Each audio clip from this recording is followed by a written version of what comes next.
On a souvent du mal à comprendre la différence, la distinction qu'il y a à faire entre principe éthique et valeurs morales. Vous voyez ? Ici, je ne me réfère pas à des valeurs morales ou même à des valeurs d'ordre psychologique, hein, pour dire que l'anonymat du don de sperme, par exemple, ou l'anonymat du don de gamètes doit être levé, où l'accouchement sous X doit être supprimé, puisqu'il était question d'articuler les filiations biologiques et les filiations sociales. Il ne s'agit pas ici de valeurs morales ou d'ordre psychologique, mais du risque non négligeable d'inceste qui peut se produire lorsque, dans l'accouchement sous X, par exemple, ben, le bébé qui grandit, etc., peut parfaitement rencontrer, ça n'est un danger qui n'est pas exclu, rencontrer son propre géniteur ou sa propre génitrice en l'ignorant. Et donc il y a là quelque chose qui devrait nous amener à réfléchir à partir, vous voyez, toutes ces questions de filiation, de mariage, homo ou hétérosexuel, de GPA, de PMA, etc., toutes ces questions doivent se réfléchir à partir de ces 4 interdits fondamentaux que sont l'interdit de l'inceste, du parasitisme, de l'idolâtrie, de la violence. Vous voyez, alors les interdits ne se discutent pas parce qu'ils permettent la discussion. C'est ça le fondement qui fait de nous des êtres humains. Et ça a pris du temps. L'hominisation, 7 millions d'années à peu près, nous dit-on.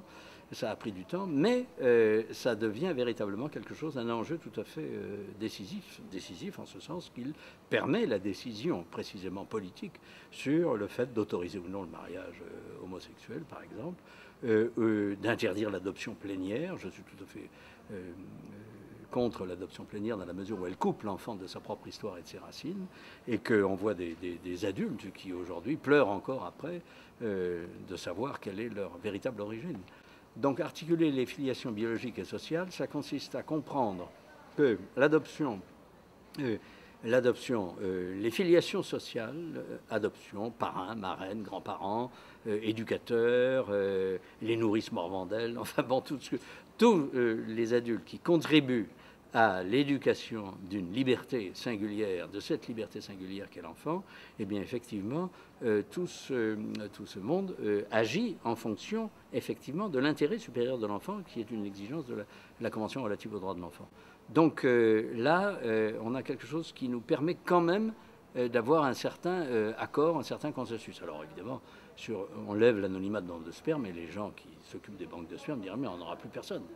Parce que les gens ne vont pas donner. Ils auraient peur que les enfants ensuite se retournent contre eux en disant « T'es mon papa, tu es prié de contribuer à mon éducation ». Et avec un seul don de sperme, il y a eu, la chronique était défrayée récemment par un monsieur hollandais qui connaissait grâce à Internet, mais il avait quand même plus d'une centaine d'enfants biologiques.